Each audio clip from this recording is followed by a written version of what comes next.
MP আছেন, আমাদের শ্রীরামপুরের যারা সাংসদ, তিনি সাংসদ ৭৫ দিন তার মাইনে বন্ধ হয়।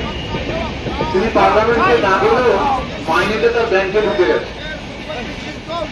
আমাদের এখানে যিনি মুখ্যমন্ত্রী আছেন, বিধানসভায় না গেলেও মাইনেটা তার ব্যাংকে ঢুকে গেছে।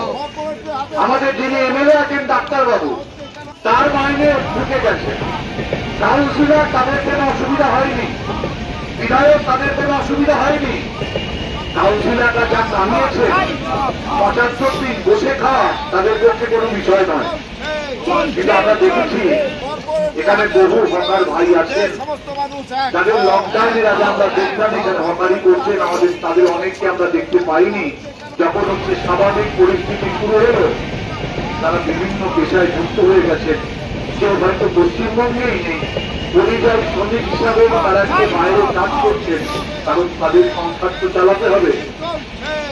দোকান না খুললে তাদের তো রোজগার নেই, তাদের ব্যাংকে টাকা তো আসেনি। আমাদের জেলার অন্যান্য নেতৃত্ব আমার সংগ্রামের সাথে আমার যতদূর পর্যন্ত যাচ্ছে আমাদের হকার বন্ধুরা আছে এবং এর জন্য অপেক্ষা আমার যাত্রীরা আছে।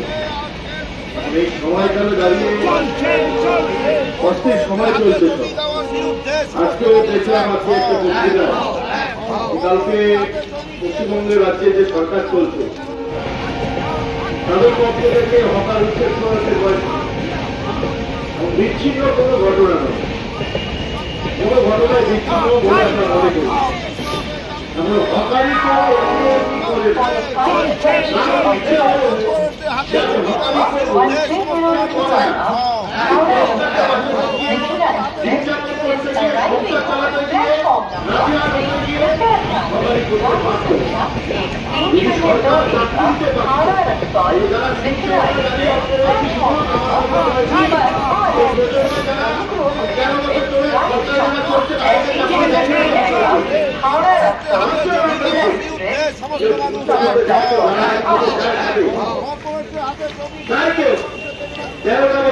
সরকার চলছে চাকরি নেই, দেশের সরকার যারা দেখাচ্ছে দীর্ঘদিন ধরে তারা